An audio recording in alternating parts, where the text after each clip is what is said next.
Hey everyone, this is David Wong, and you're listening to a new episode of 2.5 Coins. Today I'm doing something special because I have a new guest, and so I'm going to take a break in the Bitcoin and Ethereum sort of arc that I'm doing with this podcast series. And now I'm going to talk about consensus protocols. And for that, I invited Mathieu Baudet, which is an ex-coworker of mine at when I was at Facebook working on the Libra project. He was one of the brains behind productionizing hot stuff and a number of consensus related protocols, including Fastpay, which was an amazing protocol that is seeing a new development these days with the Sway blockchain from Miston Labs and Linera, which is Mathieu Baudet's startup. And so we will talk about all of that. So no spoiler at this point. But this is quite a lengthy conversation and this was quite interesting. So I hope you have fun listening to it. I had a lot of fun. I actually learned a bunch of things. I wanted really for it to be a conversation from scratch. What are the basics of consensus protocols? How do you think about consensus protocols in the context of Bitcoin or Ethereum or different cryptocurrencies? And so I ended up learning a lot of things in this conversation. I think you're gonna, if you're not an expert in consensus protocols, you're gonna learn a ton of things, and I hope you have fun.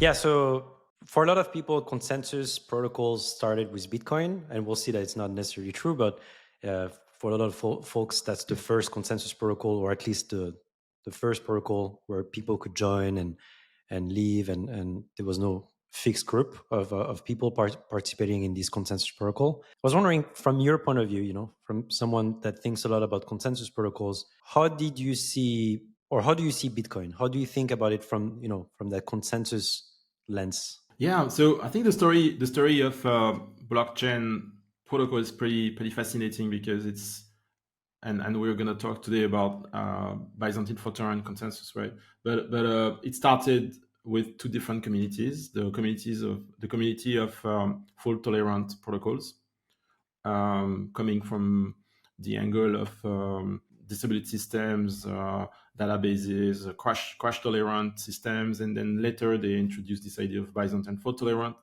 so resisting to attackers. But initially there was nothing. It was not really about security. It was more about crash resistance, so resisting to machines that can crash. It was like there's a story also that some of the experts of this community, for instance, they were working with the NASA at some point to try to make the computers to try to design the systems to resist glitches, right? So it has nothing to do with the distributed ledger for the longest time, and they were not looking at a very large number of nodes to participate in that kind of distributed protocol. They were looking to just increase the resistance, the robustness of a particular computer system. So there was no idea of decentralization, I think, back then.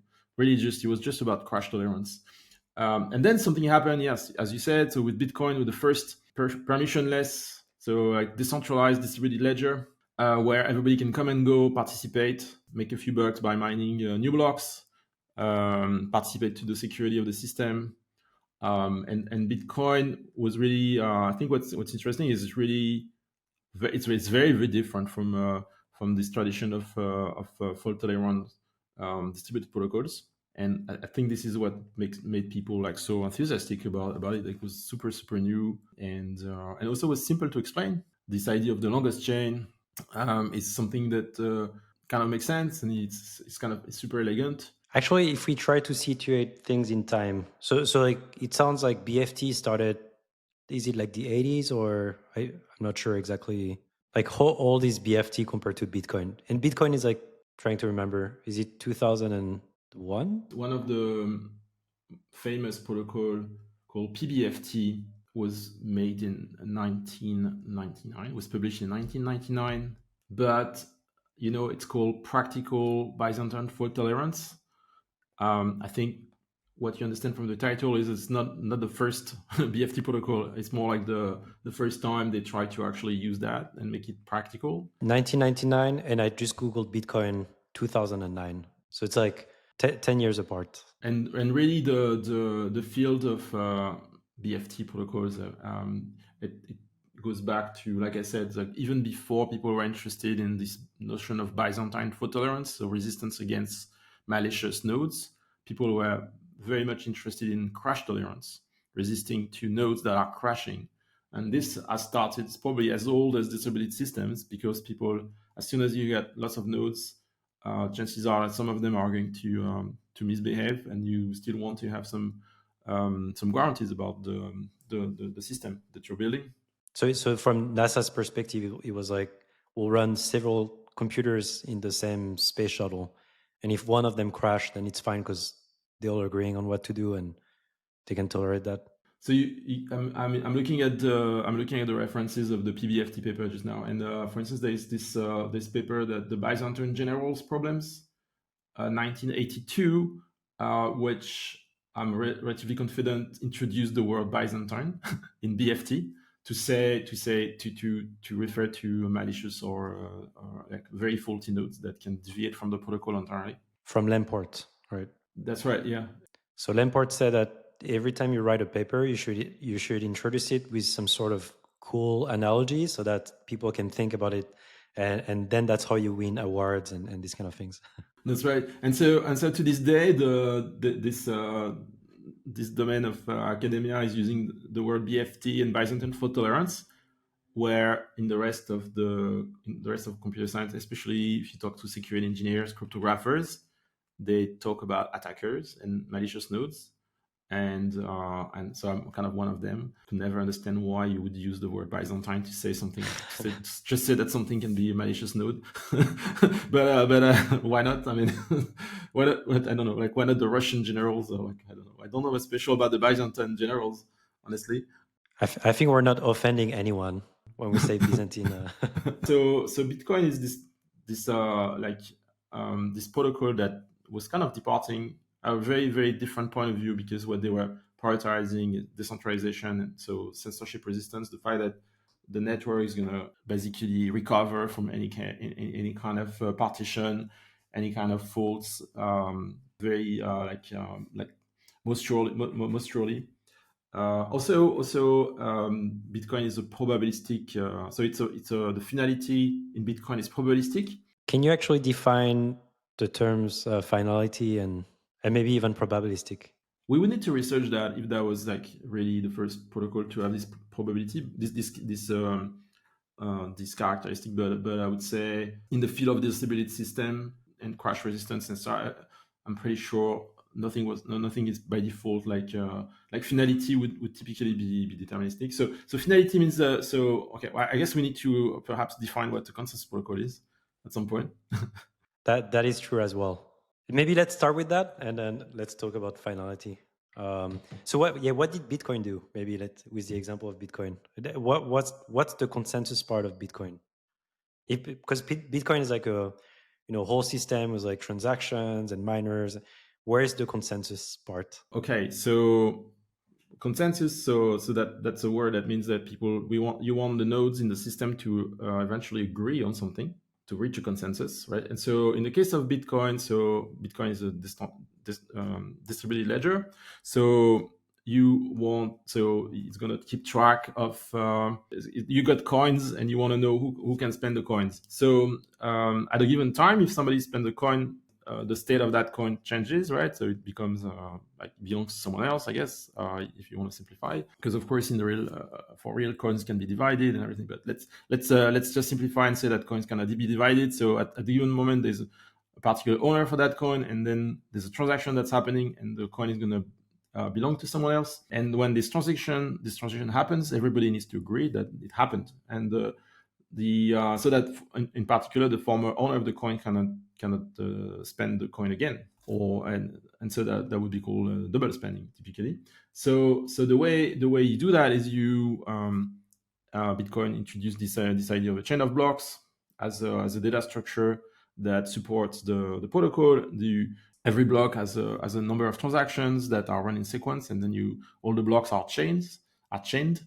And so now you have this system where anybody can. So the coins, they are secure using signatures. So like cryptographic signatures. Somebody is able to spend the coin if they have the private key that proves that they own the coin. We actually spent quite some time talking about that in the previous episodes of this podcast. So for people listening, they can also go back a few episodes and listen a number of these concepts being explained. So considering an audience that knows about more about Bitcoin, where is the consensus part really happening, I guess? Yeah. So for first, you agree on what is a chain of blocks that is well formed, and so that means that the transactions are so the sequence of transactions like each transaction is correctly signed and spending coins that actually exist, and so on and so forth. And then in the case of Bitcoin, you have a notion of mining. So a block is correct if has been mined so that a particular hash has a lot of zeros at the beginning, and that's a puzzle that is very difficult to solve, and that's so it's very difficult to produce the next block in Bitcoin. It requires a lot of computation, so which is called mining. And so since extending the chain of Bitcoin is really hard, the heuristic of the security of Bitcoin is that miners will tend to, once they learn, and only the longest chain that somebody knows is considered the real Bitcoin. So the idea is that when you learn a new block in the chain, you should stop mining the old block and you should start mining on top of the next block. Otherwise, you're just losing your time. There's no chance that you catch up with the top of the chain. And so so the idea is that people should always mine on top of the last block that they know, and that means that there's even if temporarily some people disagree on what is the last block, eventually people will agree on what is on a sufficiently long prefix of the chain. So that's the agreeing part, right? Like when we talk about consensus, we talk about how do everyone, including you and me, agree? Yeah. So the definition of consensus is that if you are a honest participant of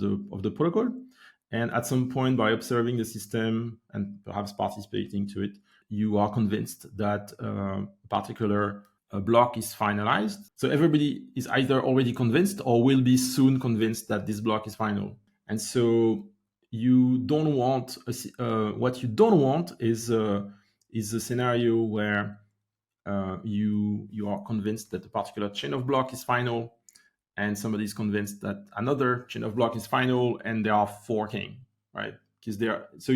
If I believe in a particular chain of blocks and I believe in another chain of blocks, one of them should be an extension of the first one.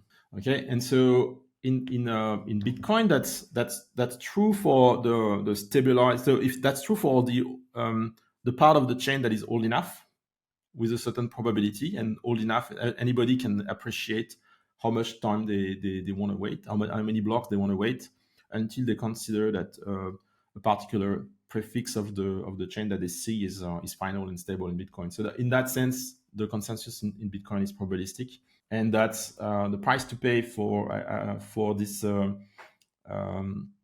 super strong, permissionless, and also elegant protocol. So I guess a while back we were talking about finality and probabilistic finality. So finality is like a block is considered final, like in the blockchain, and we're not looking at a fork, but we're looking at the canonical chain. And probabilistic is that basically you'd never know for sure if that's final. You just have like a probability assigned to the finality of something. That's hopefully reaching a probability that's close to one over time. Right. Mm-hmm. So one question on that is that, do you think Satoshi knew about these BFT consensus protocols when he wrote Bitcoin? Does it look very inspired by these protocols, or does it look completely different? And Okay, I have no idea, but it looks very different, I have to say.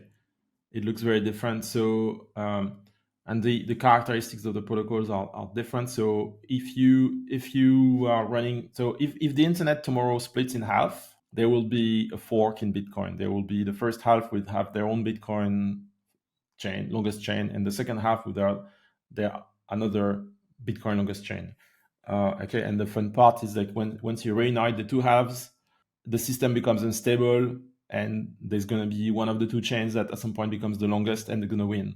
That kind of property typically is not how BFT protocols work. At least the ones with in the most popular settings that we can talk about later. But usually a BFT protocol, if you split the internet, if you split the nodes, they will just stop producing new blocks typically. So they prioritizing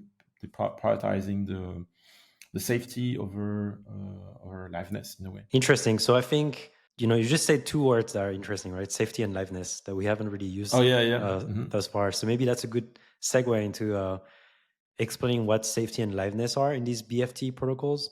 And it's also interesting that you're saying all of these things, because in a way, it's possible that Satoshi would never have invented Bitcoin if he had, his mind would have been polluted with all the BFT protocols, or like he would never have come up with like something very different, or maybe something sort of broken by design, or he maybe would have been intimidated by all the BFT literature and he would have given up. What do you think, and what are these words, safety and liveness? Okay, so safety, we kind of already talked about it when we defined what we mean by consensus. So we mean that people are gonna, people agree on a chain of transaction. I'm talking the point of view of blockchain, by the way. I mean, it's not necessarily a chain of transactions or something like that in the most generalized setting. But when you said that that property that we're talking about, like the agreement or the goal of the consensus protocol in terms of agreeing on something, if it's violated, we say that's a safety violation basically of the protocol. Liveness is about, it's like, the question is like, is it true that we will produce new blocks forever, like whenever we want? Like whenever there's enough transactions to produce a new block, is it true that the system is always able to produce a new block? So that's called liveness. And so a protocol that doesn't produce any block at all actually is safe. It's not very useful, but okay, so we want both. We want both liveness and safety. Yep. That's what you're saying. And so you're saying that Bitcoin is interesting because it privileges liveness over safety, which is also interesting. Is that a bold statement, or is that a controversial statement? So, but you need to endanger the safety of Bitcoin, you need to split the internet for a long time, and then from the point of view of Bitcoin, when the internet reunites, then the protocol recovers immediately and everything's fine. From the point of view of Bitcoin, everything's fine.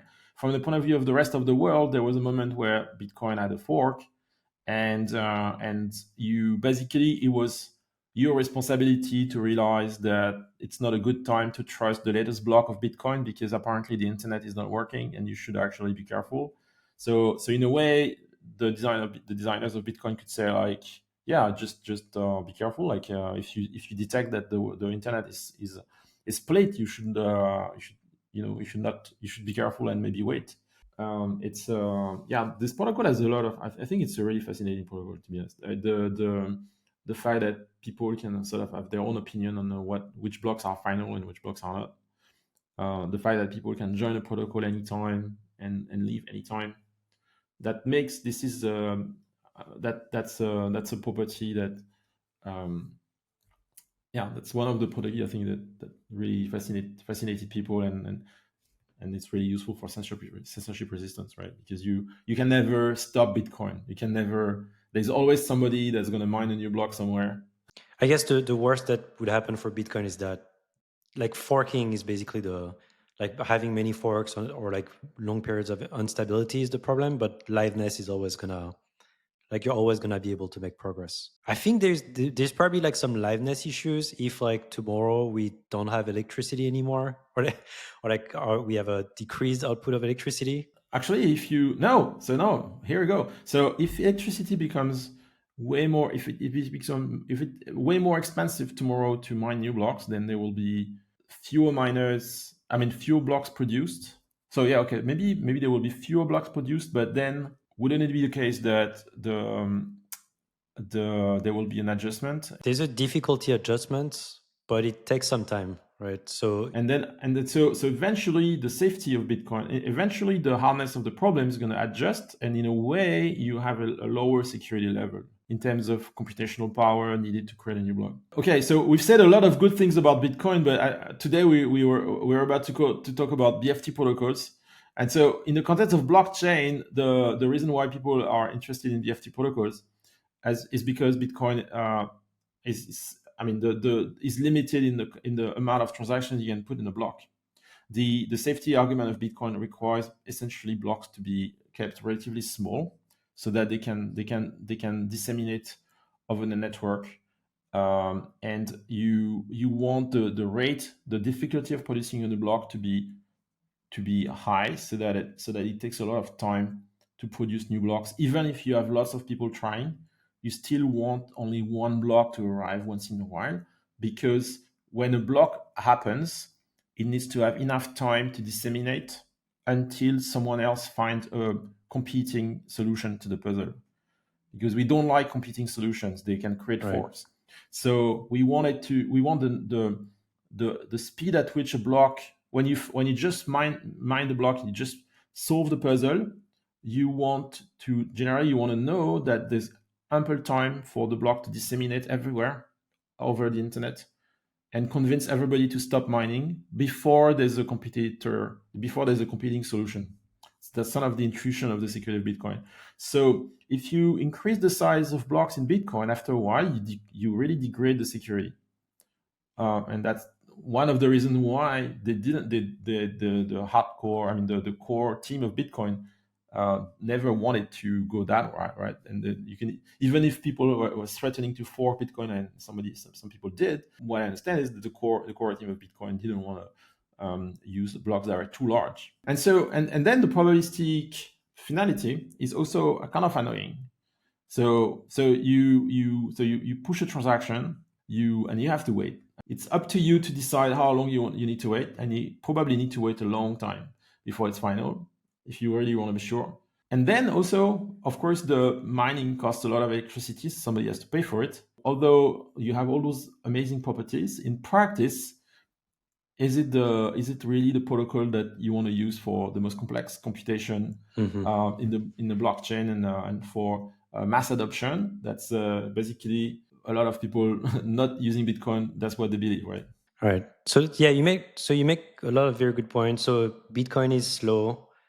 It consumes a lot of power, which a lot of people say is kind of useless, or like a waste of computational of electricity and energy.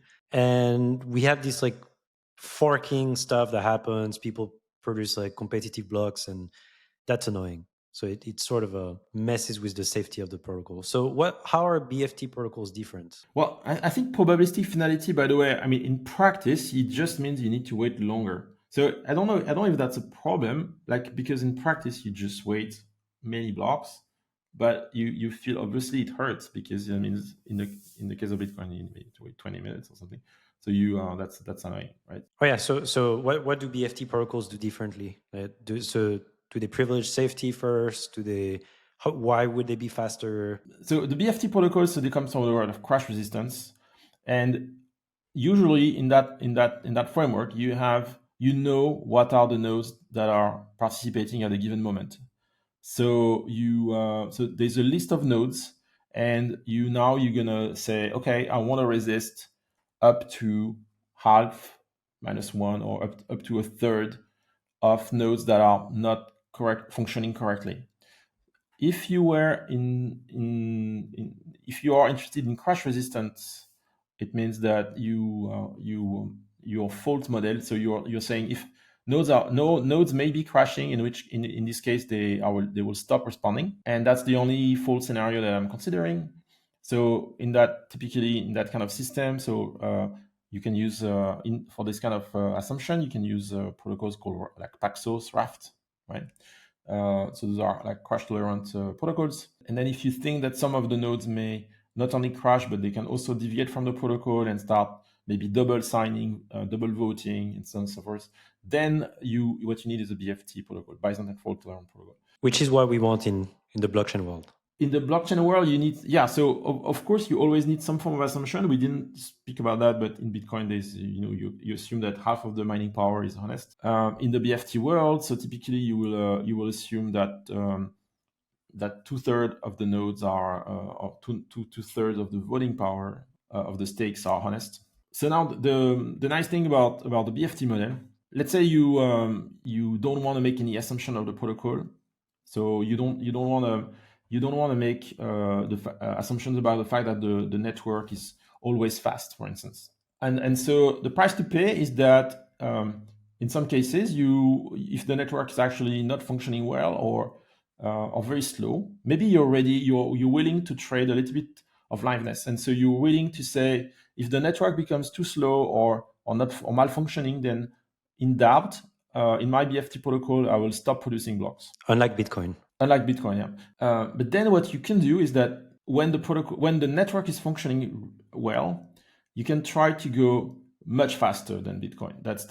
So you can try to, because to convince your nodes that a new block has been produced, maybe there's just a final number of operations that needs to be done, and you do them very fast as the network allows you to do them. And once you're done, you have proofs of finality you can show to the other nodes, and that's it. The block is final, and you can go and handle the next block. So there's no limit in some of the modern BFT protocols. There is no limit on how fast you can produce blocks. In theory, the only limit is just your ability to push the blocks around the network. And if the network suddenly is faster, then you will immediately take advantage of it, and you will produce the blocks faster. So we know that Bitcoin is like, the finality is like an hour. People usually tend to wait an hour before they see their transactions confirmed. What would be the kind of finality in these kind of state-of-the-art BFT protocols that are deployed? Yeah, so we're reaching below a second, right? What we're talking about is like you submit less than a second. You submit a transaction, and less than a second later, you know the transaction is confirmed. In my project, we are trying to go even lower. In some cases, trying to remove some of the round trips between the client and the validators. In some cases, it becomes, yeah. So what you want is a multiple. So if you have a certain time, so if a round trip between you and the validators take a certain time, you can try to commit in like 2 times that amount or 3 times that amount. So just two round trips, 3 round trips, and that's really, and after that you have a proof of fidelity. And What's a validator, by the way? validator, that's right. Okay, so what we call a node, what we call a miner in Bitcoin, in the world of proof of stake, it's called a validator more often than not, because you're not really mining anymore. So they had to come up with a new word. So node, validator, the miner, they're all the same. You also mentioned, I don't know if it's a good time to define it, but you mentioned like voting power and double voting. And why are we talking about voting in a context of BFT? I thought we were supposed to like choose new blocks of transactions. What are we voting on? Many of the BFT protocols, they're using a cryptographic primitive called digital signature, cryptographic signature. And so you will have every validator has a private key, and at the given moment, you know and that private key, that ability to sign, with the private key is how you prove your identity, and how you prove that you can make certain statements in the system, such as the fact that a block is valid. So you're signing stuff to vote on stuff. That's right. And that, interestingly, Bitcoin doesn't use signatures. There's no notion of identity for the miners. They just happen to solve puzzles that are expressed using hashing functions only. Right. So maybe we can go even further and sort of talk about what does a BFT consensus protocol look like? So really, what are these validators or nodes voting on? But is it a good idea to first sort of introduce the different models of like these BFT systems?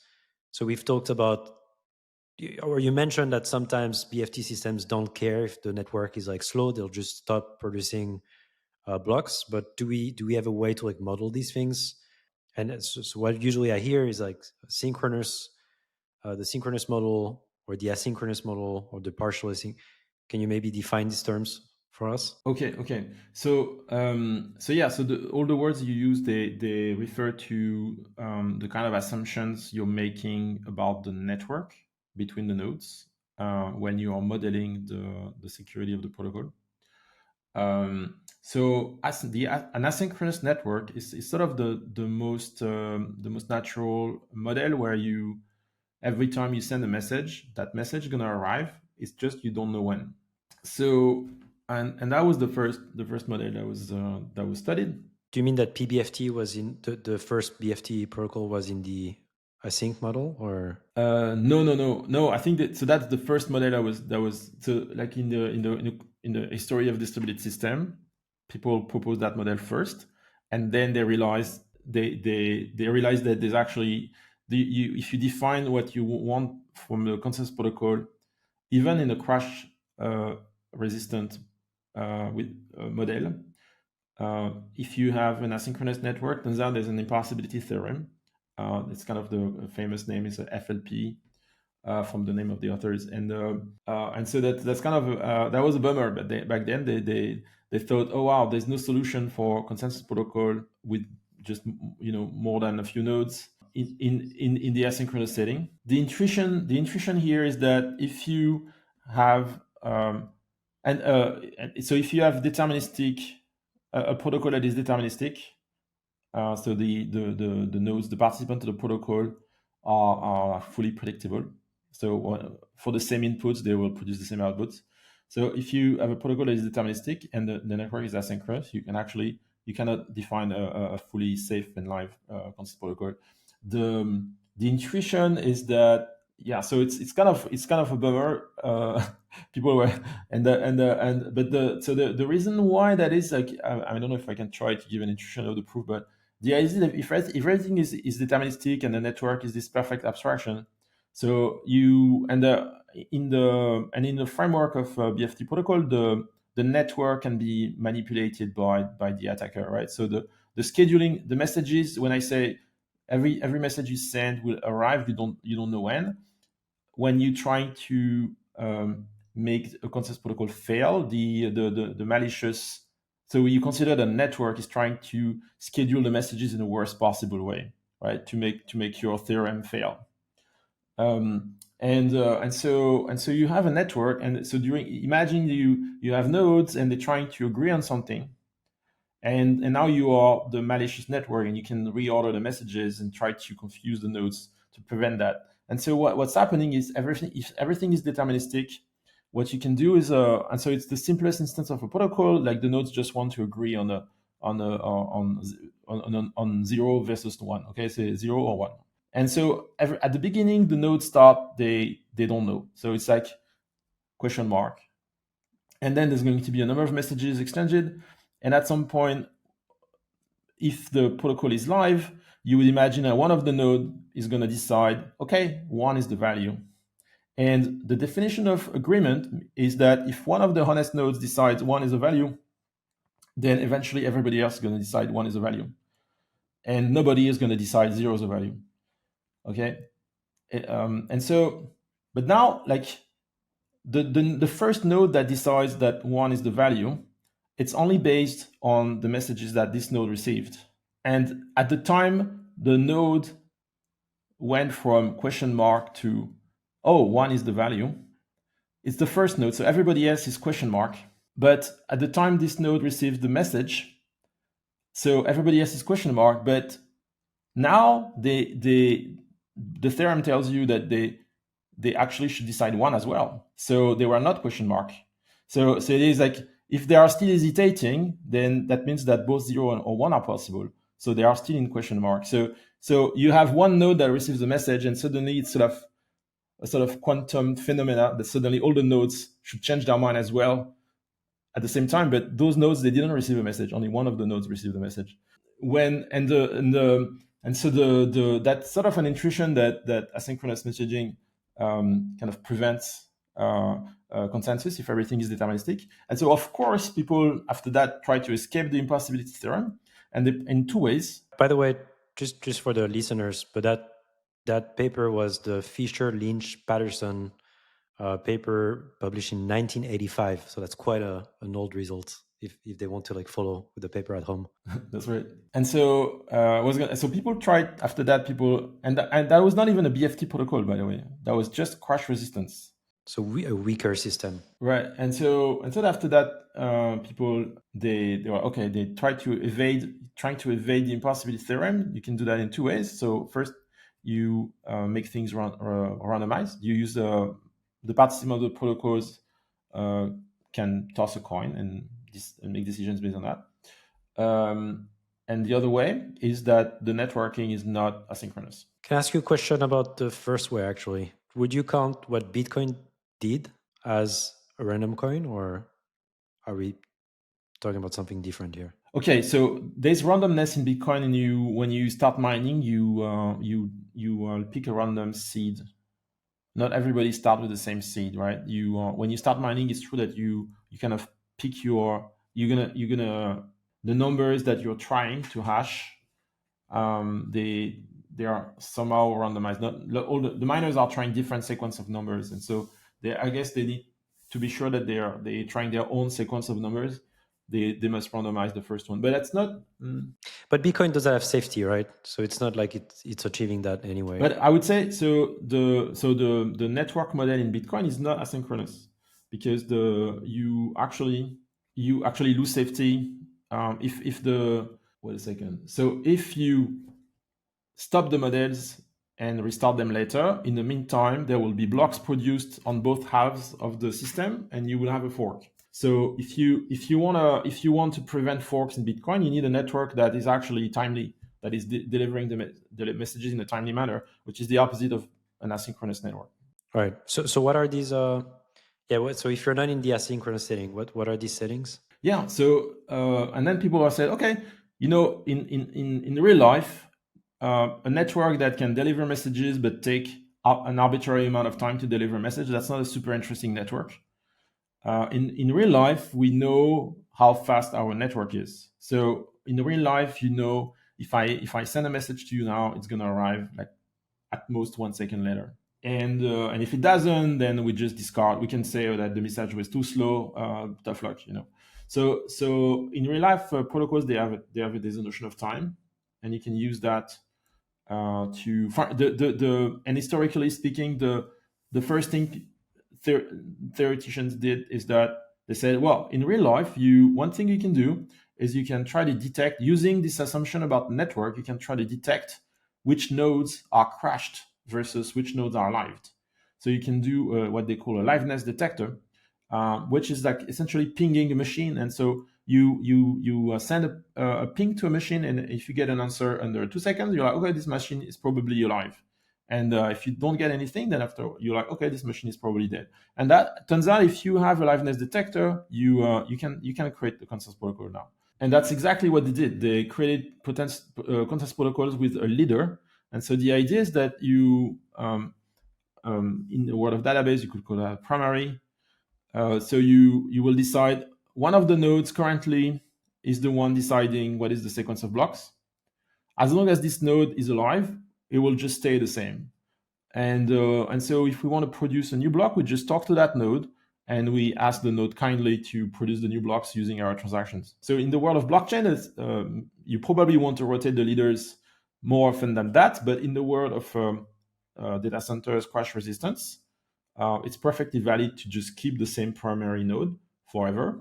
As long as the primary node is working, there's no reason to rotate the leaders. So that's the intuition behind consensus protocols when you have a liveness detector, when you can detect that a node is working or not using timing assumptions. Because if with an asynchronous network, you can already detect if a node is working or not, because it could be just that a network that is very slow, so you don't know. So what you explain is like the synchronous. Basically, you use timeouts to like detect if people are like live or not. So what about that partial sync model? So when you make an assumption about the synchrony of the network, so you make an assumption about the fact that the network delivers the message in a timely manner. The question is like, is this assumption important for safety or only for liveness? If it's important only for the liveness of the protocol, then we say that the protocol is partially synchronous. And I would say that's the preferred model these days. So what you want is that if the network is slow, you just stop producing blocks, and you wait for the protocol to be fast again. And when the protocol is fast, then you can see around you that everybody is alive, and then or in particular if there's a leader in the protocol, and then you can talk to the leader and everything works. So this is why BFT, or if we I assume that most BFT consensus protocols are not in the synchronous model, and this is why, unlike Bitcoin, they tend not to fork if you have a slow network or network partition or something like that. So I would argue that Bitcoin uses synchrony for liveness and safety, because as we said, if the network becomes slow, then you'll have forks. And nowadays, people tend to prefer, like if you are in the BFT, in the world of BFT protocols with the most recent proof of stake blockchains, you will prefer typically the partially synchronous model, because there's like a safety violation in the world of BFT protocol is actually a big deal to recover from. In the world of Bitcoin, you basically the protocol is always self-repair. If there is a fork, you will self-repair immediately. There's always, basically, because there is probabilistic finality, you always have forks. You could always have a tiny fork produced, and it's supposed to disappear immediately. So the protocol, one of the property of Bitcoin that is kind of really cool is the self-repair aspect of it. But when you have a BFT protocol, if you have a fork, it's not going to self-repair. Like, you're just not supposed to have a fork in the first place. So that's why using synchronous assumption for the safety of BFT protocol is a bit controversial, and probably, I would say, probably nobody does it. If you were to use to rely on the synchrony of the network for safety, it would have to be something a very long period of time. So you'd have to say, and in some ways you always have to make that kind of assumption, but on the very long period of time, you say, okay, I'm assuming that at least once a month the internet, or once a week, my internet connection works, so that I can download security updates and or download the updates from this cool blockchain protocol that I care about. So over a long period of time, it's relatively reasonable, and in fact unavoidable, to make assumptions about the network. But you you can't use that. If you think that internet works once a week, that's not a very good detector, like liveness detector, because you basically, if you think that internet can take a week to respond, that means that when you ask a ping to a node, you only know that node is dead after a week. So that's going to be a very, very slow protocol. So it's very counterintuitive. It almost sounds like you're saying, if you're in the synchronous setting and you assume the network is always fast, then the protocol you get is slow. But if you are in like a setting where you assume that the network can be slower, then you actually can go as fast as you want. If safety depends on the synchrony assumption, because safety is very important, your synchrony assumption is going to have to be very conservative. So you're going to put in the model a parameter that is very conservative, and as a result is going to make your protocol slow, because you want to be very conservative in your timing assumptions. If you only rely on synchronicity for the liveness of the protocol, you can be very aggressive about the assumption, because if you are temporarily wrong, then the worst case scenario is the protocol is going to make a pause, and then it's going to restart, but there will be no safety assumption, so you will just continue. But then the best part of it is that the latest BFT protocol actually don't even rely on that synchrony assumption in the optimistic case. So they only rely on the synchrony assumption when they are trying to recover from a bad leader. So you could, the most recent is called optimistic responsiveness, if you for the specialists of the BFT protocols out there. But the best BFT protocols out there, they have this amazing property that they just go as fast as the network when things are working well. If a leader is as long as a leader is doing his job, their job, the protocol is going as fast as the network. It's only when the leader is faulty, something happens, then the recovery from a bad leader is going to require some tiny assumptions, and then if you're making relatively conservative assumptions, then it's going to take a little bit of time to recover. But it's actually a very nice property of the most modern protocols. To my knowledge, like one of the most used BFT consensus protocol doesn't have that, which is Tendermint. But because optimistic responsiveness was introduced, I think, in hot stuff, or is that correct? Or did Tendermint change? Or in the sense that if everything's fine, the protocol doesn't introduce delays, just keep going. Okay, interesting. I thought it had been introduced after their protocol. But okay. It's both, yeah. Okay, so we saw that there's different network models, and that can influence the security of your protocol or the speed of your protocol. Maybe can you? And this is kind of a hard question, because when you look at these like PBFT or all of these BFT protocols, they're really hard to understand. Like you see arrows in all directions, and even if you have a whiteboard, it's not straightforward to understand what's happening. Um, if you were to like sort of like explain at a very high level, without a whiteboard, what tends to happen in all of these, let's say all of these PBFT, because in my understanding, most protocol, maybe not these asynchronous protocols, but most BFT protocols sort of look like PBFT. And so what are the common patterns, and what are these sort of techniques that come back, and how would you describe that to, I'm 5 years old. I think maybe perhaps it's easier to start with a primitive that is simpler than a consensus protocol. It's called a reliable broadcast, and so and there are different ways to explain it. But the idea is that you have a leader that wants to communicate a value to the other nodes, and if one of the nodes is convinced that this is the value, then the other nodes should come to the same conclusion later. But maybe the leader can misbehave, and maybe no value will be agreed upon. What's the difference with consensus? That sounds like consensus. So the difference with consensus is that consensus has a mechanism to replace leaders. So, and typically, I think it's easier to explain like how you'd go about a reliable broadcast, and to explain why you if the leader doesn't do their job, then you don't get a value.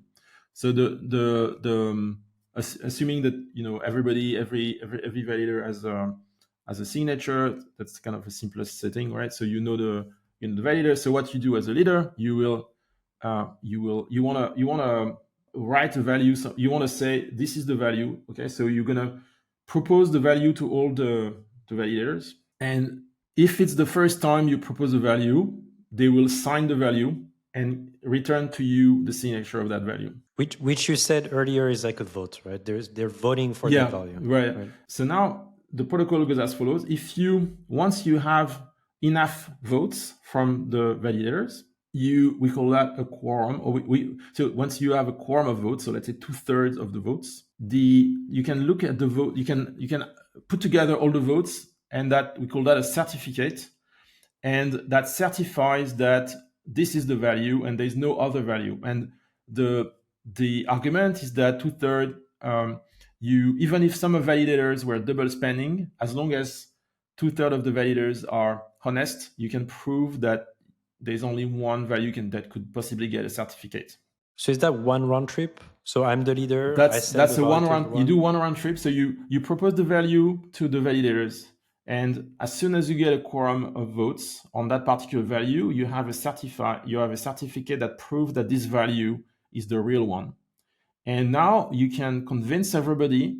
You can convince everybody else, in particular the validators, that this value is the real one by broadcasting that certificate. So you do another broadcast. So you broadcast, you gather the votes, then you broadcast again. Can I ask you a question here? Why do you call that reliable?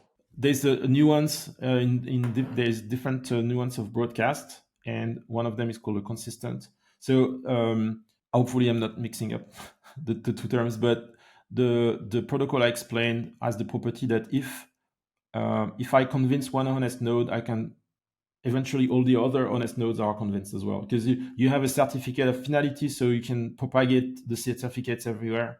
The way you convince a node is by showing a certificate, and that certificate can be shared everywhere, and so everybody else will be convinced about this statement after a while, this certified statement. And that's reliable. That's the reliable part. Hopefully, yes. But there's different flavors.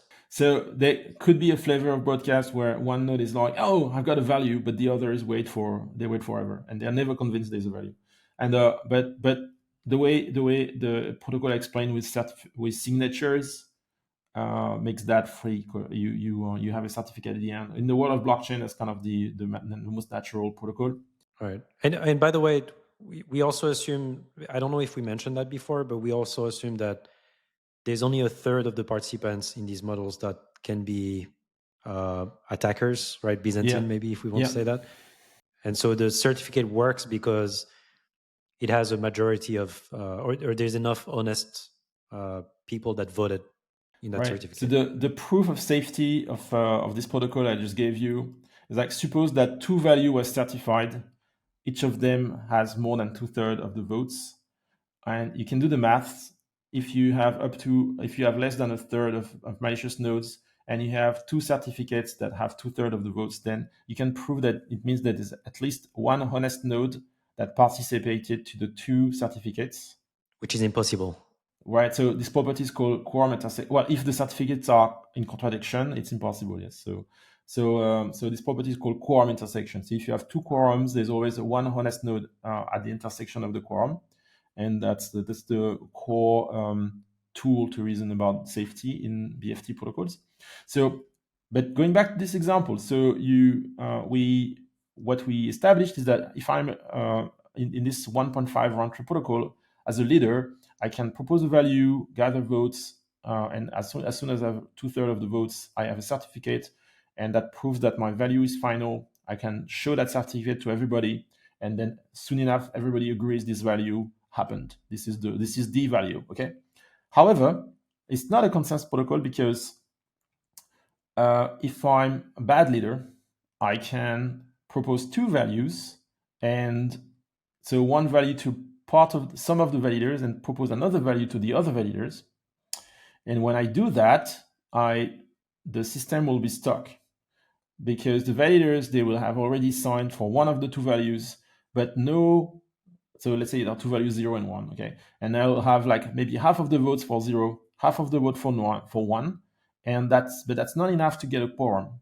So no value really won, and in the reliable broadcast, there's no recovery from that situation. That you basically there's not going to be any decision. And the worst part of it is you can't really prove to the nodes that there was no decision. It could be that just they haven't received, like some of the nodes could be malicious, and they you never know if you are in it's difficult to prove. You never know if you're in a situation where the leader misbehaved.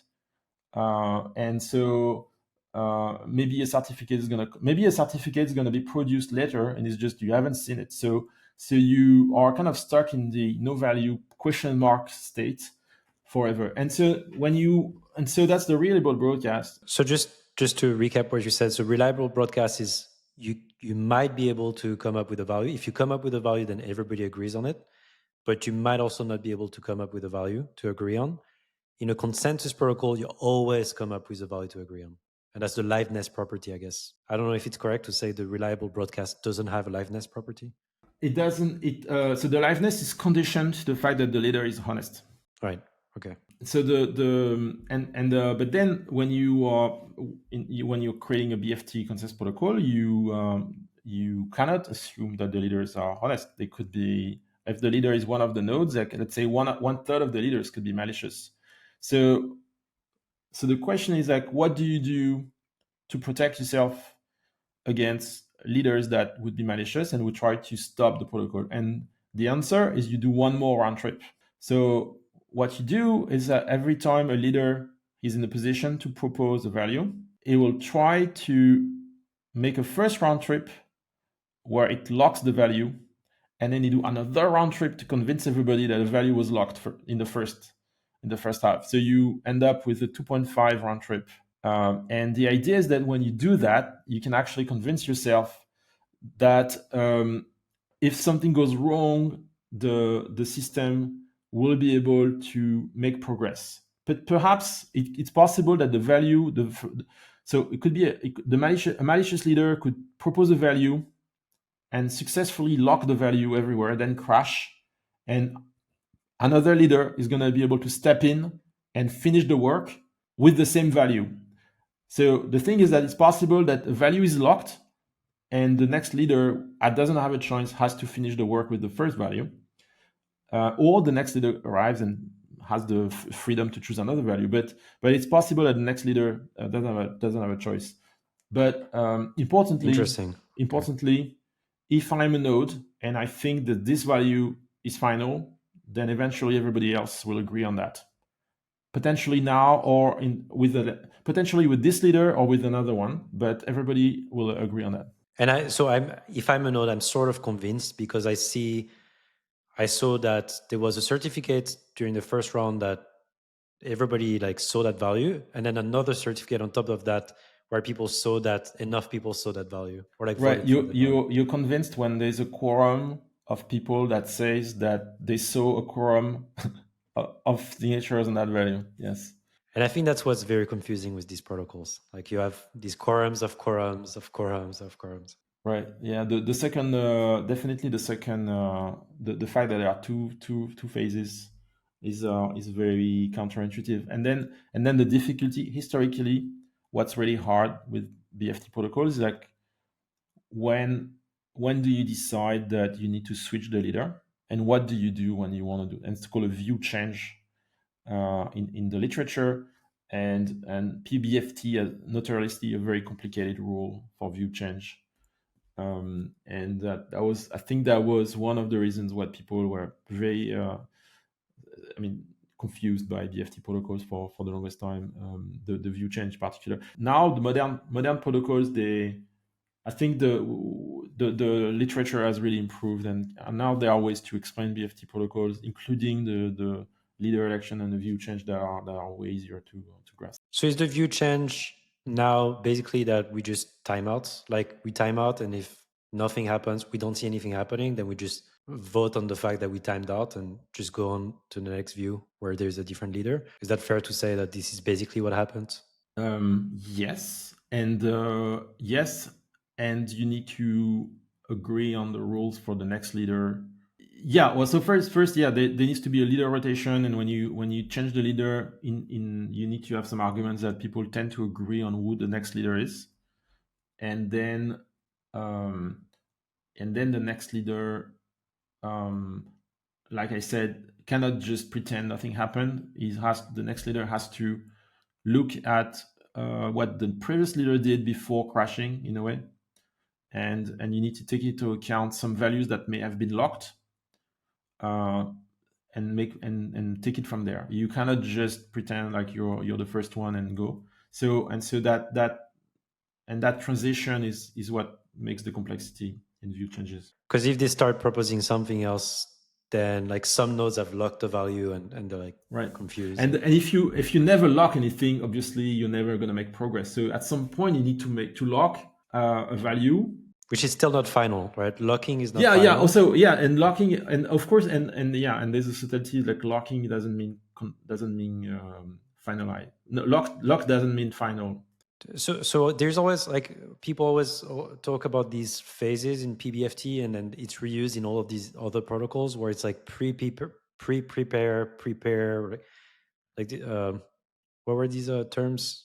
I can't remember. Prepare, and commit. Maybe it seems like some protocol reuse the same languages, but yeah, it seems like that's a pretty good description of PBFT and of a number of protocols. Maybe let's talk about asynchronous protocols. So you said that we saw that there was this FLP impossibility result. Asynchronous protocols were impossible, or at least if they were deterministic. And so people sort of gave up on them. But it sounds like there was a renaissance, of a rebirth of all of these asynchronous protocols. Yeah, what can you tell me what has been happening there also? Like, so in the synchronous model, typically the way you would use the synchronous assumption is by intuitively the timing allows you to detect when you have a bad leader. So you're going to build a protocol with a notion of leader and a notion of leader rotation and liveness detector. Like you're gonna have a notion like, okay, the timer allows me to detect when a node the leader is crashed. So when that happens, I want to rotate the leader. And by the way, we didn't talk about leader election, but maybe we can give the example of like a round robin election where just go to the next one in the list and then the next one in the list? The order in which you take the leaders can be very simple. You just rotate them. What's complex? What's complex is what we sort of explained a little bit, but not too much. Is like when you actually go to the next leader with the you need a quorum of timeouts or something like that. So, but anyway, so some people they say, okay, this is nice. Your synchronous protocols they have leaders. Then the problem is that when the cost of changing, so if you find a leader that is really good, and in the old time especially, you could keep that leader for a very long time. But potentially, if you think that one third of the nodes are malicious, one third of the time the leader is bad, and then it takes a while for the protocol to recover from a bad leader. You need to rotate, and so you have this optimistic scenario where when the leader is good, everything's fine, but recovering from bad leader is really bad. And so people are wondering, okay, can we not have leaders and just try to create a protocol that is going to make the node magically agree on the value, but there was no time where there was a single leader that people were kind of waiting for, and that's kind of like the nice thing about like most recent asynchronous protocols, where especially those based on the DAG, they try to make all the nodes work at the same time and not make it and try to make progress using like some notion of a probabilistic coin. Right. So my understanding is that, maybe you can tell me if I'm correct or wrong, but it sounds like there's still a leader. There's still a leader election, but it's after the fact. Yeah, no, actually, yeah, you're right. Yeah, there's a leader, but it's not easy to predict which one, which is better for security. Because when you know in advance who might be the leader, you could try to DOS that leader, right? So the idea it's true that they are leaderless in the sense that you don't know the leader early on. You only know after the fact. Yeah. And my understanding of how does it circumvent the FLP impossibility result is that in a network where the adversary can always like reorder messages, you might end up with quorums. The adversary might try and order the messages so that you always end up with quorums that don't include the leader messages. Whereas if you don't know the leader in advance, the network cannot reorder messages so that you can never form this quorum that doesn't include the leader. And so you'll always look back in the past and see that the leader is somewhere in your quorums, and you'll be able to like commit whatever the leader was doing. I don't know if that makes sense, but that was kind of the intuition behind why these asynchronous protocols that choose the leader after the fact are secure, and why they work. Anyway, so maybe let's talk about like in practice, like what are the synchronous and asynchronous and partially synchronous protocols that are running in production today, and how many different ones are there, and which are the ones that people ended up using for real world applications? Yeah. So also a disclaimer: I'm not. I could be out of touch for the most recent ones. Okay, but so you mentioned Tendermint. Hot Stuff was very popular. We worked together on Libra BFT that was based on Hot Stuff. Both partially synchronous protocol, right? That's right. That's right.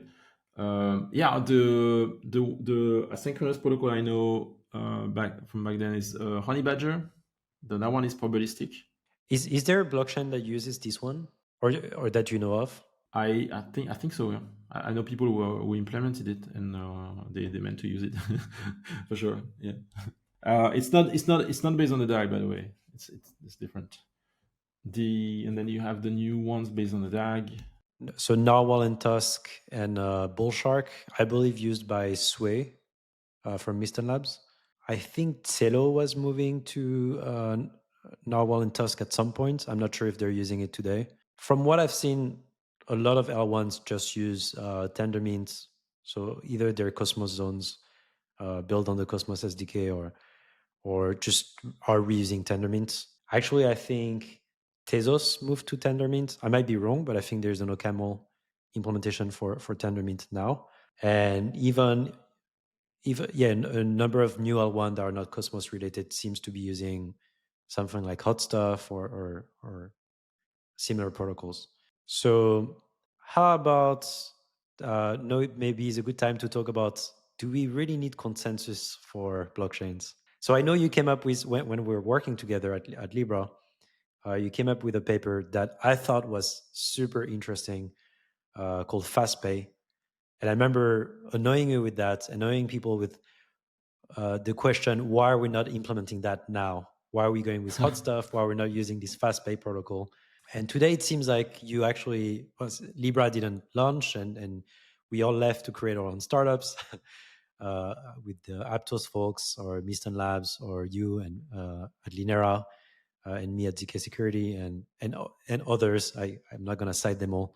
And now it sounds like you're productionizing Fastpay. Yeah, in many ways, that's true. Yes, that's right. Before we go into like what are you doing these days, what was this Fastpay thing, and why didn't we need consensus for payments? Yeah. So, I gave the example with this 1.5 round trip protocol where you're a leader and you wanna dispatch a value and make it like final. Okay, All right, and the it turns reliable broadcast. that's right, the reliable. And so it turns out that if you want to do payment, that's actually all you need. And the reason is the value that you want to broadcast. Maybe it's a transaction that says I want to move my money out. I want to pay somebody. And so if you're interacting with the validators, trying to make a statement that says for my fifth command in my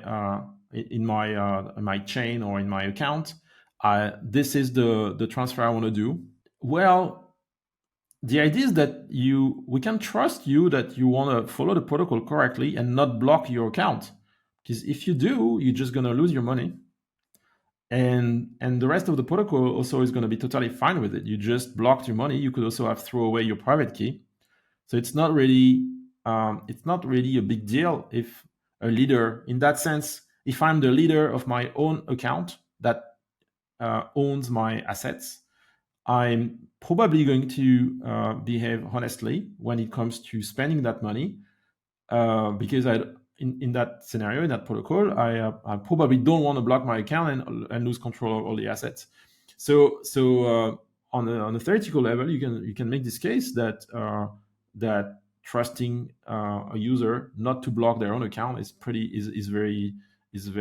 a valid assumption. And so if you believe that, and that then suddenly you can use reliable broadcast for managing an account, in particular transferring assets out of the account. So you're the leader, right? As a user control an account, you become the leader in this reliable broadcast. Right. So what you need to do to make that idea work, you need to say we're going to manage the account separately. And so I talk to the validators about my account. You talk to the validators about your account, but we're not stepping on each other's toes. So if I block my account, I'm the only one that is impacted, right? And that gives you a protocol that, on top of being very simple because it doesn't use a full BFT consensus protocol, there's no leader election, leader rotation, or anything, no timeouts. So on top of being a very simple protocol, it also happens to be rigorously horizontally scalable. So because the accounts are basically mostly independent, all you need to do is that when somebody has finalized a transfer, you need to actually send a message to the receiver, to the receiving account, to actually increase the balance. But that communication can be done asynchronously, can take a little bit of time, but it's not blocking anything. So you could imagine a system where an unbounded number, like an arbitrary number of active users, are interactive with their account at the same time, creating commands, like inserting payment commands. And to make that possible, you just need to make sure that the validators are large enough that they can take all those queries from the users and process them in parallel. And that's possible because each query is only related to a single account. So you can actually use sharding internally to a validator. You can have a validator with a pool of workers, like a little bit like a website where you can have the user accounts handled on different physical machines if you have lots of active users at the same time. So that was the inside of Fastpay. that you can just use reliable broadcast for payments, and you get a very simple protocol and decentralized, obviously, with validators. Right? You don't need to trust a single node, obviously, for safety and liveness, and at the same time, it's strictly horizontally scalable. So that's really interesting. So I'm wondering, is it fair to say that basically what this protocol is sort of a validator committee as a service where everybody can sort of act as a leader of their own blockchain and come to you and use these validators for their own blockchain, and everybody can do that? Well, so you asked me about Fastpay. So I was describing a payment system and only user accounts. But then it's true that, what happened is with Linera, we realized that we could generalize this framework, this setup, and instead of having people just manage assets and payments from their account, we could in fact give everybody chain of blocks that is fully programmable with smart contracts. And then we make them permanent leader of that chain. And suddenly the system becomes way more generic, and you can actually program it, and you have a system where you that becomes a very interesting, like, generic programming model with a lot of chains in parallel. And so it's still horizontally scalable, but now you can do way more than payments. This is very interesting because I feel like a lot of the conversation these days, like on the Ethereum blockchain or like different blockchains, are centered around like this concept of pre-confirmation, where people can sort of get a BFT, like a faster BFT confirmation, and then get it finalized on the Ethereum blockchain. So I'm wondering if there's something. Are you talking about layer twos? I'm talking about either some sort of a, maybe layer twos are trying to like get pre-confirmation that users can use, and so I'm wondering if this is the kind of things that they would do, is use Linera to like obtain this pre-confirmation and without having to like spin up their own validators and their own. Well, I think Linera as a protocol, so it's really good as a layer one, and is also amazing as a layer two. If you want to anchor the security of the protocol in Ethereum, so you can benefit from the very strong. So is a would be a decentralized layer two. So you would benefit from the low latency confirmation in the layer two, and that's still very trusted and fair and live because it's a decentralized system.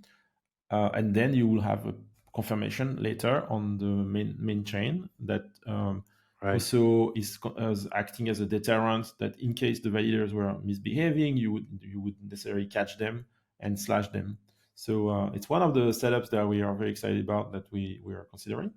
On top of so actually taking Linera, which is currently a layer one, and transforming it into a decentralized L2. So using a rollup system, and that's something that's very that potentially is very relevant. Oh, that sounds, yeah, that just clicked for me that this would actually be very useful for a number of L2s, to basically, yeah, use your L1 and roll it up on a. Well, so if you're gonna do a decentralized L2, you might as well try to be horizontally scalable. Yeah. Because that was the point. The scalability was the point of the L2. So Yeah, so that sounds really exciting. I maybe a few more questions on like what's the status of Linera? What are you doing these days? So you mentioned it's an L1. So should we expect a launch anytime? Aha, yeah, for sure. And so the status of Linera. Also, it's very interesting. So you, after explaining Fastpay, so I explained the concept of user chains. So giving we call them microchains, by the way, because we are ambitioning to have Microchains. microchains. We're ambitioning to have potentially millions of small chains in parallel. So we like to call them microchains. So what we explain is how the user accounts of Fastpay conceptually became user chains inside Linera. There's another feature, but there's more to Linera than just user chains. What's interesting also in Linera is the ability to create microchains that are managed not only by one user, but where several users can interact. So imagine if you want to play a chess game on chain, we would spin a microchain for you, where each player would be able to create a small block alternance, and each block would contain a move, and that would be the game. The game of chess would be run on a single microchain. And nowadays, the way I like to explain what Linera is about is taking that example, is explaining also how important it is for on-chain games and in general for Web3 applications, how important it is to have a very fast way to read from the blockchain. And that's really the problem that we're solving that with Linera. Because once you have a small chain that contains the state of a game, it's very easy to replicate it on the web client, on the side of the users, and that really helps with the latency to read from the blockchain. When we discussed about protocols today, most of the time we were assuming that there's a single chain of blocks, and that's really where the industry has gone. It's like you have a single chain with very large blocks using parallel execution to optimize for TPS of that particular chain. When people do that, they are making it very hard to read from the blockchain, because if I put a transaction, I put my chess move inside the block, it's a large block. Sometimes I can get a finality in 1 second. So I know that my transaction is included in the next block, but it's still very far from being executed. And then you need to be indexed. To index it, you need to notify the other player. The other player needs to pull the state from the blockchain, which usually is not secure because you just trust an API provider. And at the end of the day, you get the kind of application that are very good for interaction. If you want to interact with the blockchain in a fire and forget way, you send a very complex transaction into the mempool, and then it's going to happen one day. But the transaction is very complex, has flash loans, all kinds of stuff. So you are happy to wait for it. And then when it finally comes back, it tells you, okay, the transaction was successful or it wasn't. But if it's successful, you're done for the day, basically, because you sent everything in the same time in the transaction. So that's a model of programming a programming model that is very much fire and forget. That's how traditional blockchains have typically been designed.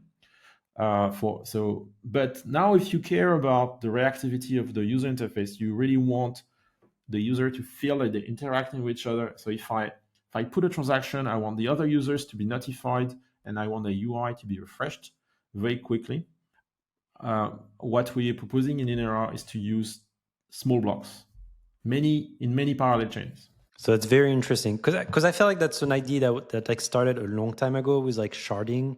It's like we're not gonna have the entire state of the world in like one blockchain, and we're gonna sort of shard our blockchains in deep smaller blockchains. But like this never really went anywhere. Like people had trouble like merging the So traditional blockchain sharding is not about small blocks. It's more like you just want a few more chains. Instead of having one large chain, you want 20 large chains, and then you're going to try to make them communicate, but you kind of hope that the most important computations stay in one chain because that's just faster.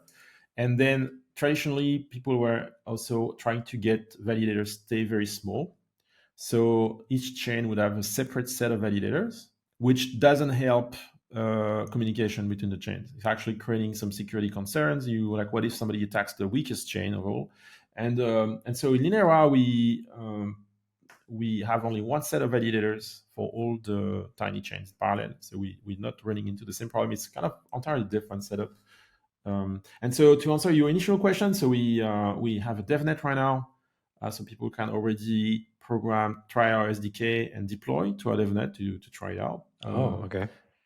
What's the language that you or you just have a framework in Rust, I assume, or is that? That's why we're using Rust and the WASM VM to power the smart contracts. That was a fun choice for us. We like Rust. The entire infrastructure is written in Rust.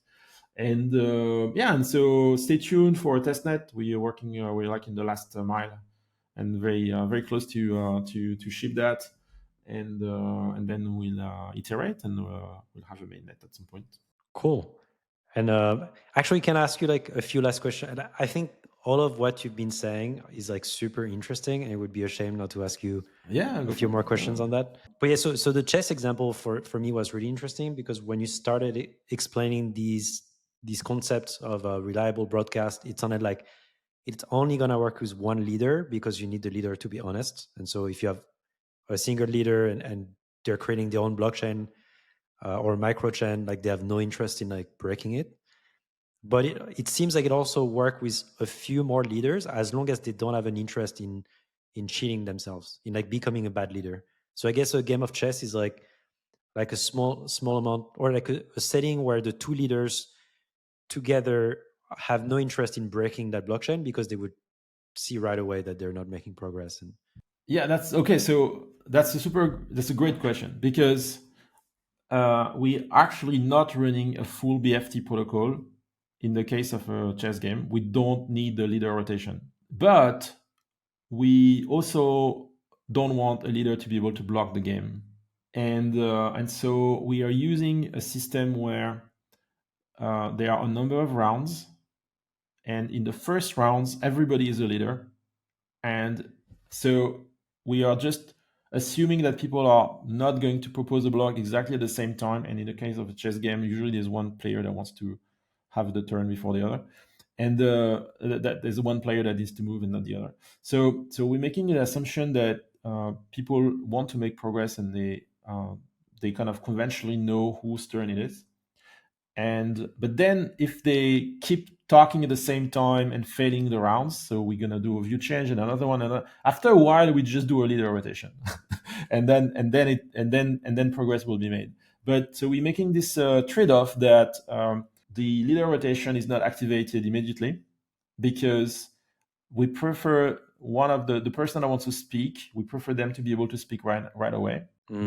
okay, so I'm not sure I understand. Is it one leader then that speak for both players, or are they alternating and this just happens magically because they know when they have to alternate? So in the chess game, so we can really make sure that only one person can propose a block. But usually you would have a timer, so maybe there's so the idea is like, yeah, so you could use reliable broadcast, but then if somebody blocks their round, then the game is gonna be stalled. So I think you what you prefer is maybe to have a system where you, instead of the reliable broadcast with 1.5 round trip, you have 2.5 round trips. So you have a notion of view change possibly. So more like a consensus. But yeah, more like a consensus, more like Tendermint if you want, but we don't activate the leader, the timeout and the leader election right away in the first round. So, and the idea is like maybe like PBFT, I guess. No, it's more like, so imagine you have the chess game. So there, let's say in practice there are three players. There's the two players, and then there's a referee. And the referee, is only going to make a block if there's a timeout for the chess game. Like if there's no progress made, the referee is going to come in and try to shut down the game and say, that's it, this player lost on time. Knowing that the referee is going to be silent most of the time, what you can do is you can say, we don't need a leader rotation most of the time because only one of the two players is able to move and the referee is silent. So you might as well just give a number of rounds for the player that can actually play. We give him a number of rounds to make the block. So the leader, it's a way. So in a way, so Linera is a system where the execution and the consensus are not separate. So we can actually use the application to select who is able to propose a block. And so in this particular example, you can see that for a chess game, indeed, we can remove leader election most of the time. Isn't that leader election in a way? So you're choosing the leader based on the rules of the game, or it sounds to me like you're describing a synchronous kind of a consensus where you do a different leader election. But at the first rounds, you may decide that you leave. You don't start the timer right away. Basically, you give infinite amount of time for the first player to make a move if they. Isn't that still a leader election in a way? The leader election at initialization is that the first person that speaks is the leader. Okay, yeah, if you want, you can say that. You can say that. No, but and another. So the chess game, maybe that was not the easiest example to explain, because so one thing. Let's assume that you want to do an atomic swap. Then the way it would work is we would create a tiny chain for only the swap, and so the expectation is that the two players, the two users, they want to make a swap. They are supposed to send a message to the atomic swap chain to escrow their assets. And what we can do in our framework, we can say you are not allowed to propose a block. And so the expectation is that once the two assets are escrowed, then one of the two users create a block to say confirm, and then we do swap the ownership of the assets and we send them back to their users, to their user chains. And now the thing is, if one of the user sends their asset but the other doesn't, we can have a system where the other user is not allowed to create blocks because we can see that they haven't escrowed their assets, so we can prevent them from being a leader. So in that system, if I'm the only one with a stake in that chain, basically I am a single leader, and so I know for a fact that I will be able to cancel the transaction, cancel the swap, and retrieve my assets. And then in a case where the two users have escrowed their assets, we can actually, if we unplug the timers entirely, and we let them be leaders at the same time, there's a scenario where every time one person tries to propose a block, the other person proposes another block to conflict and make the round fail, and then they retry and they retry and they retry. And we leave, basically, if you deactivate entirely the leader election and the timers in the BFT protocol for that particular atomic swap chain, what you do is you allow one player to DOS the others with infinite for the end of time, but with actively DOSing the other. But the idea is that why would you do that if you have already your assets there? So there was an initial design. So we're not really allowing people to do that forever. Like I said, after a while we just go back to normal reader rotation and so. But interestingly, in the case of atomic swap, you can even make the argument that people don't want to really misbehave in the direction because they want to get back their assets. so they are going to just well behave, and so you don't need the full BFT protocol. Right. So it sounds like there's a number of applications where or multi-user applications where all the users, it's in the best interest of all the users of these applications to behave honestly, and so it works pretty well. And we can and the outcome is, we, at least for certain portions of the protocol, maybe temporarily, but we simplify the BFT protocol and scrape some latency out of it. Cool. And so for this example of atomic swap, it's when you have different tokens that you're trying to exchange. But what was interesting to me the first time I heard about Fastpay is how, like, it's something to like update my accounts. But what about moving money from my account to your account? Especially when we think about consensus protocols, it always sounds like consensus protocols provide this property of total ordering. I'm actually not sure exactly how to define total ordering, so maybe that's something you can do. And in your system, in Fastpay or Linera, no, you don't have this total ordering. So how do transactions work without this total ordering? So in the initial Fastpay system, and that's kind of true in Linera as well. So for one particular user account, all the validators agree in which order I'm posting my transactions to move out the money. Okay, so the order of transactions in a particular user account. So in Linera, that's the order of blocks in a particular user chain. All the validators agree on that. But then there's something that is funny.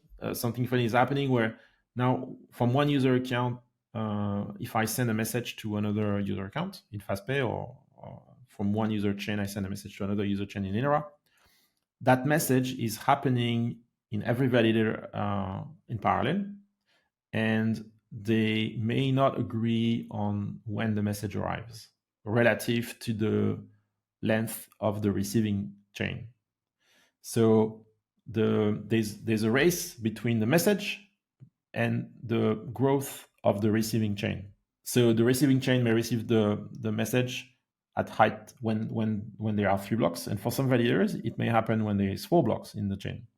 Okay, and so in the case of Fastpay, because it's only a payment system, what we did is we just said, well, doesn't matter. You are going to receive 4 units of tokens.